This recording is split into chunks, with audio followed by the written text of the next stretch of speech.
hadda ugu horeysa garow inaa imaado garowa waqti markii ugu horeyn imaado garow waxay 2004 waxaa laga joogaa 22 sano 22 sanana dhowr sano kadib waa imaanay marka ugu dambeysay adoo madaxweyne 2020 iyo labadi 2022 23 anagoo markaa ergeyga arrimaha qaxootiyaha geeska Afrika anagoo ka hadlayna geeska Afrika qaxootiyaha si loo maareyn lahaa dowlad goboleedka Puntland ay muhiim u tahay maareyntaas iyo talo bixinta halkan aan kugu yimid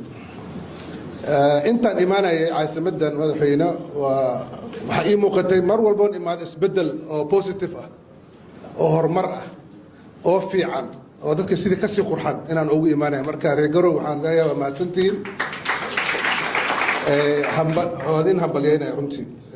isku tashiga iyo dadaalka iyo dowladnimada aad muujiseen Puntland waxaa la dhahaa hooyada federaalka aniga koley idinkaa dhehaysa hooyada federaalka laakiin aniga waxaan leeyahay waa hooyada dowladnimada Soomaaliya waxaan inay Soomaaliya inta soo gaarta waan ogaa waan joogay walina waan joogaa haddaynan Puntland ahayn iyo roolkii deegaankan uu qaatay waqtigaas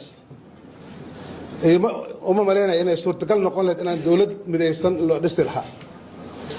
marka waad mahadsantihiin kelito waxaa idin oran lahaa markii hadda habeen hore PDRC toga aan aaraada dadka aruurinaya madaxweyne waxaa muuqata reer Puntland inay qalbi jaban yihiin inay yara qalbi jabeen oo ka xanaaqsan yihiin xaaladda say tahay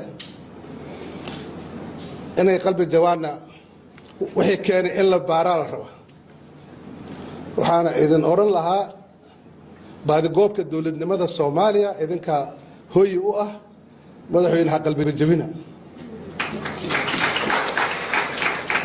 waxaa kaloo idin oran lahaa ka quusanina raadinta dowladnimada Soomaaliya waxaan haddii la waayo Puntland ana waxa ogahay inaynan dhici karin inay dowlad Soomaaliyeed shaqaysan la helo marka wax walba oo jiraan madaxda kale waxay idin kala maqan yihiin waxaan ka codsanaynaa inay wada hadalka iyo dowladnimada Soomaaliya marna ayna noqon wax lagu gorgortamo oo maxaa hadii lagu noqdo meesha laga yimaado aan ogahay oo orgooyinka markaan soo aruurinayna wixii naga qabsan aan ogahay caalamkana sidii hore ma aha waxa suurtagal inay daalaan oo ka daalaan raadinta Soomaali heshiis marka madaxweyne adiga oo hogaaminaya Puntland iyo madaxda kale Soomaaliya Soomaali magaca Soomaaliyeed anigu kuwa kale anoo mathalay gobolka jooga waqooyi bari hatta kuwa dowlad deegaanka jooga waxaan idinka codsanaynaa inaan ka quusanin inaan ka daalin aad iyo aadan kugu mahadcelinaya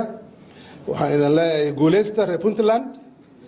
August 1 dabaaldeg wanaagsan waan idinla joogaa insha Allah